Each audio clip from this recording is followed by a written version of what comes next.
Hey guys, King Rezo here, and today I'm going to be reviewing Doom 2016. This game was released on May 13th, 2016 for the Xbox One, PlayStation 4, and PC, and is a reboot of the classic series of the same name, which was released all the way back in 1993.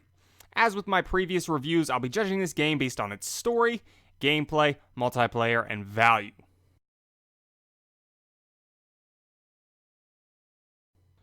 The story of the game begins with your character emerging from a sarcophagus in which he'd been imprisoned. He awakens to find himself on a UAC Mars facility where a demonic invasion is well underway. He hears a voice over the intercoms telling him that his assistance is required, and he follows the commands of the voice in order to stop the invasion. Along the way, he finds that the head researcher by the name of Olivia Pierce is the cause for this invasion, and so you hunt her down and try to stop the onslaught. From this point on, the story follows your character as you kill your way through hordes of demons, teleporting back and forth between Mars facility and Hell itself. You'll follow the reluctant assistance of a person named Dr. Samuel Hayden, the facility's director who transferred his consciousness into an android shell after being diagnosed with inoperable brain cancer, as well as the assistance of the facility's living computer known as Vega. This will lead you into some very hairy situations with demons who want nothing more than to stick your head on a pike. The story of the game is subpar in my opinion. The characters are very forgettable and there's no real connection to be made with them other than perhaps mistrust.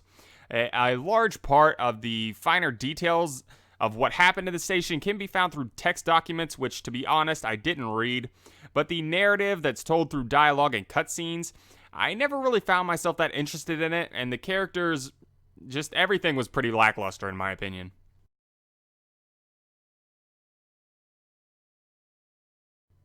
While I may not have found the story of Doom to be very entertaining, the gameplay is a completely different story.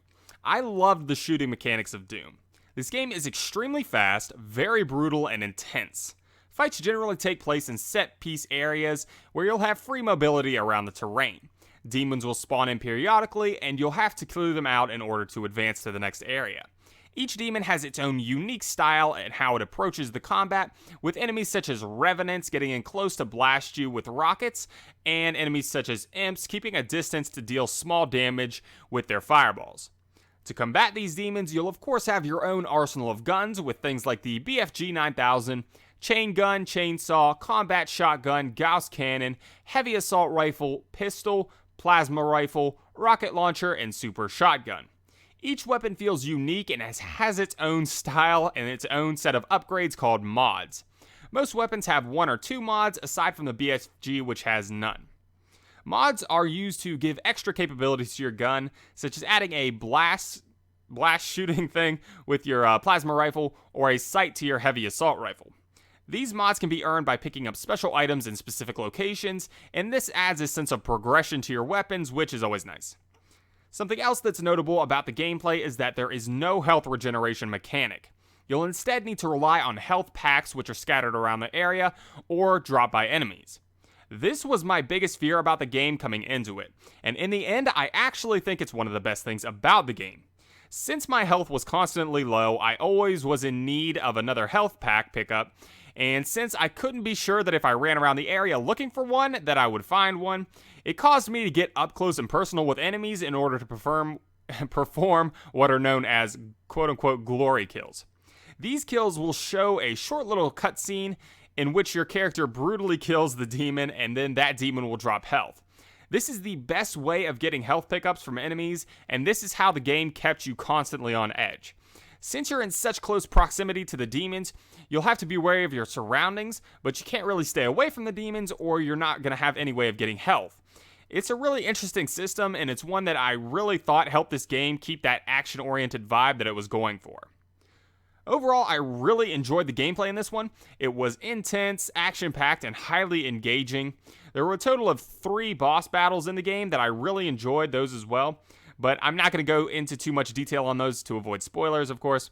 The only real issue that I had with the game was that the story dragged on a little bit too long, in my opinion, and it kind of got tiresome in the end when enemies, like newer enemies, weren't getting introduced anymore.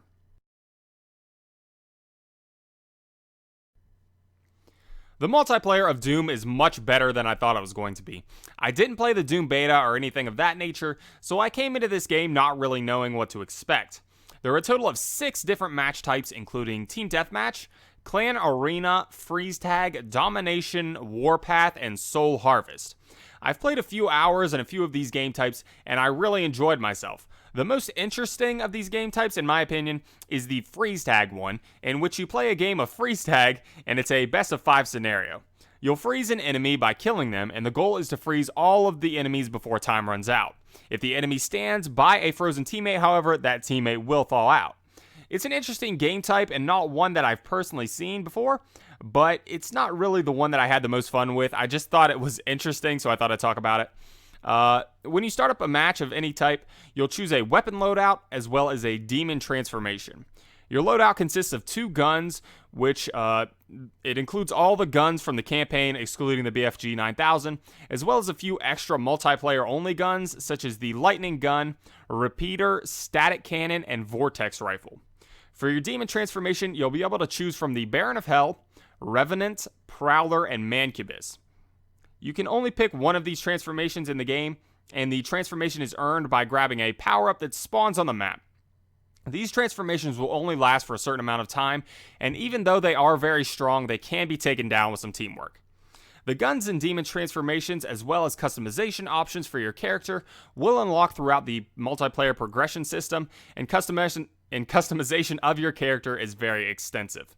You can choose the type of armor that your soldier wears, the color from a very wide palette, your taunts, and even give your guns customized camos.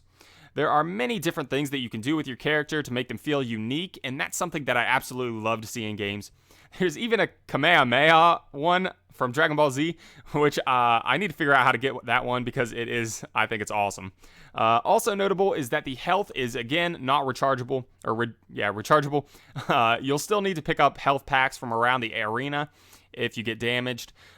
There's also different pickups that you can grab during games, such as ones that make your character invisible, or you can even grab the BFG 9000 if you're lucky.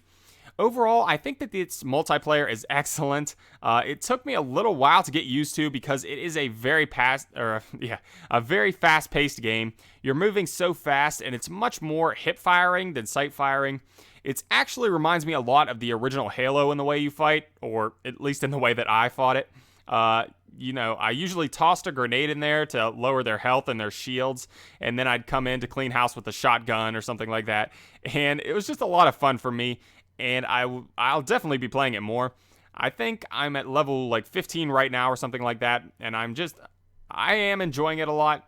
I said this in my Uncharted 4 review. I'm not typically a multiplayer guy, but I'm having a good time with this one.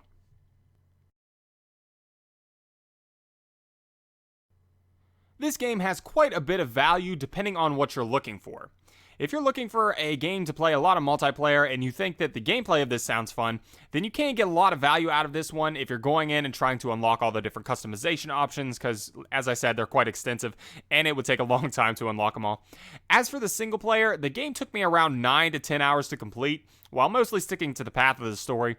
There is a bit of exploration that can be had, but for the most part, the path is pretty linear, and it has small little side paths that you can find.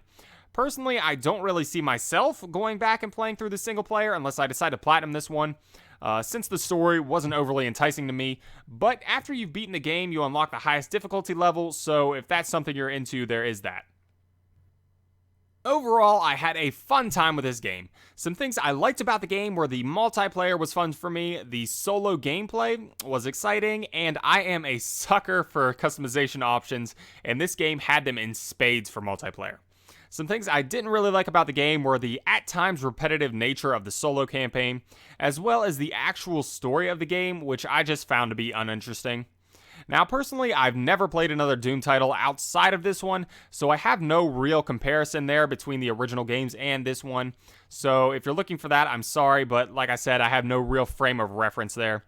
I'm going to give this game an 8 out of 10. I had a very good time with it, and I'm happy that I bought it. But again, the lack of an engaging story just made it kind of boring to play through in solo. Alright guys, so that is all I have to say about this game for now. Let me know what you guys think if you've played it.